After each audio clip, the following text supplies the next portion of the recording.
The 21st century world, a modern and fast-paced, globally networked, technologically oriented, and overwhelming with varied changes and development. It has made globalization mark powerfully the borderless. Globalization can stifle the growth of underdeveloped countries. It has provided easy access to information. Through globalization, there is better access to better products from different countries. It may also lead to the loss of cultural identity. It promotes understanding and goodwill among different nations.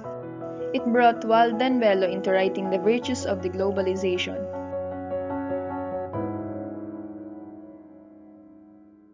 Unlike globalization, deglobalization is a closed market. It doesn't have a free-flow access across other countries.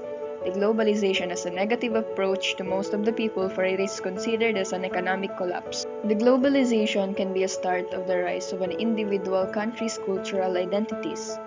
It can develop the people's skills, products and services, and a chance to embrace own identity. Another issue of the 21st century world is the increase of labor and migration. Filipinos are driven abroad since the government cannot provide them work.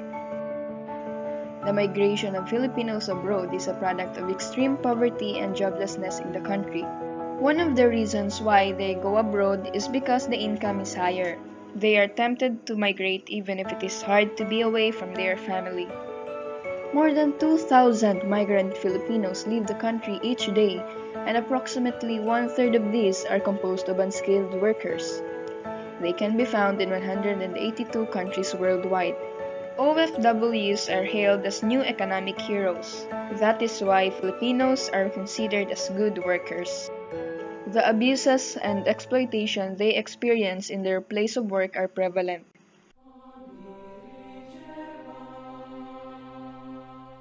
Contract violators, rape, sexual harassment, and mysterious deaths.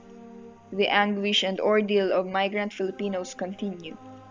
The conditions that confront them necessitate the continued organizing, education and mobilization work among their ranks in struggle for their rights and welfare, and for genuine freedom and democracy. Being in an interconnected world, Southeast Asian nations have come up with collaborative programs promoting one vision and common directions. ASEAN means Association of Southeast Asian Nations with 10 member countries: Brunei Darussalam, Cambodia, Indonesia, Malaysia, Myanmar, Philippines, Singapore, Thailand, Vietnam, and Laos. The strategic objective of ASEAN is to ensure the integration of education, achieving universal access to primary education, promoting early child care and development, and enhancing awareness of ASEAN to youths through education and activities to build an ASEAN identity based on friendship and cooperation. ASEAN gives more opportunities and access to progress. It creates collaboration and cooperation between Southeast Asian nations. In the 21st century world, human rights is greatly accredited and it sorts down to democracy. Democracy is a form of government in which people choose leaders by voting.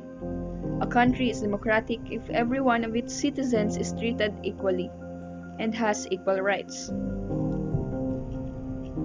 According to the survey of the Economist Intelligence Unit's Index of Democracy in Asia, there are only 2 countries qualified as full democracies. These countries are Japan and South Korea. Philippines is considered a country with flawed democracy. The Chief Justice Reynato Espuno gave 5 reasons why our state is failing, why our state has become a weak state, and where the rule of law is ineffective.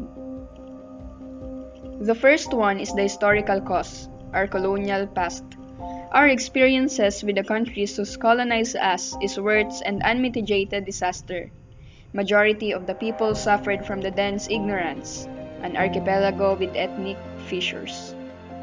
The second one is our electoral breeds regimes that desecrate the sovereignty of the people, governments that do not respect their rights, and administrations that betray their interests. Third, the rise of the centers of power that command critical mass of votes or wield excessive economic clout or possess armories of death and violence. The existence of this transcends the limits of the permissible.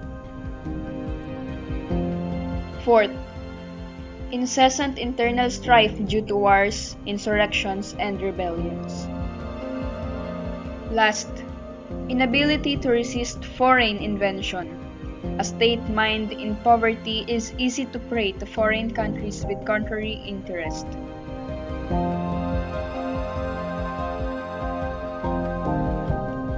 This is the 21st century world, planted with different issues of society.